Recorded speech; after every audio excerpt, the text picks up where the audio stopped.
Number 4, s plus 7r equals 27 and r equals 3. What is the solution rs to the given system of equations? Okay, so this is a system of equations. It means we have two. I don't see any squares, like x squared, r squared, s squared, nothing like that. These are both linear. They are two lines. Okay, and it's just like an equation with x and y's, because we're told the solution is rs, just like in another one we would say it is x, y.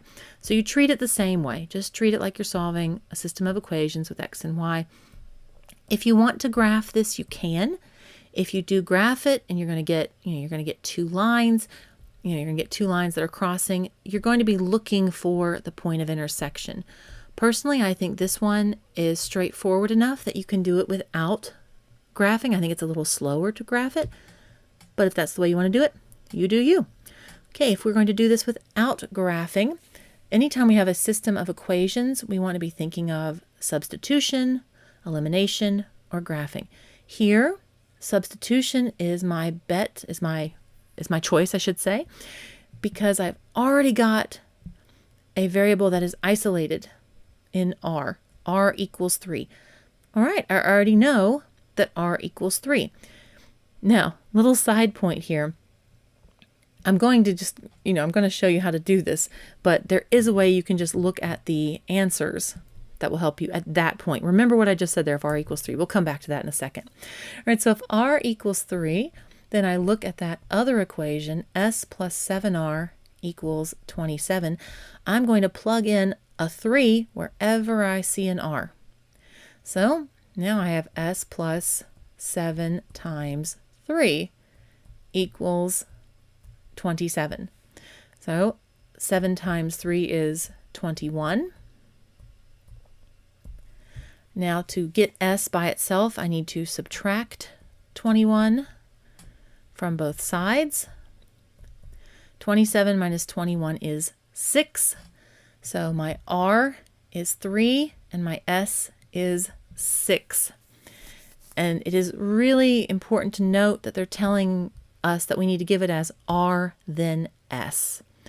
Normally, when it's x, y, we always know, yeah, x comes first, x, y, that's standard.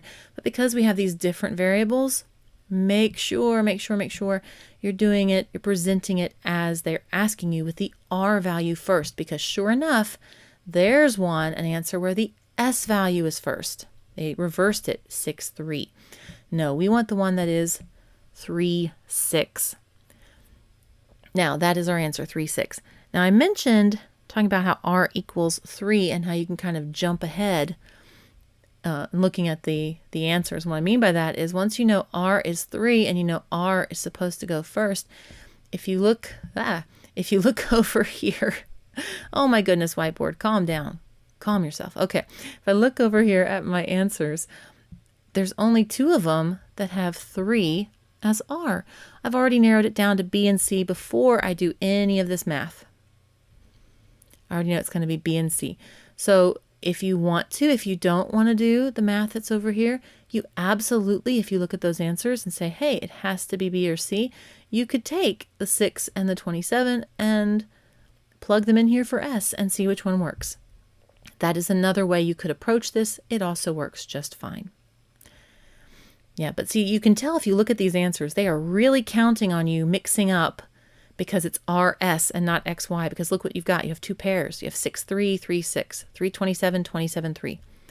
Yeah, they're just really counting on students not keeping those straight because they are different. So please be careful in these kind of situations. Hey guys, just a quick heads up. I've got some cool stuff coming for y'all, including a free course full of SAT tips and tricks, as well as an exhaustively complete course on everything you need to know for the SAT, both math and reading. So subscribe to the channel to get notified when that goes live. I'm also going to put it in the comments and description below as soon as it does. In the meantime, if this video was helpful or useful in any way, please let YouTube know. Comment, like, share, subscribe. You know the drill. Thank you so much for stopping by. Hope you have a great day. See you later. Bye.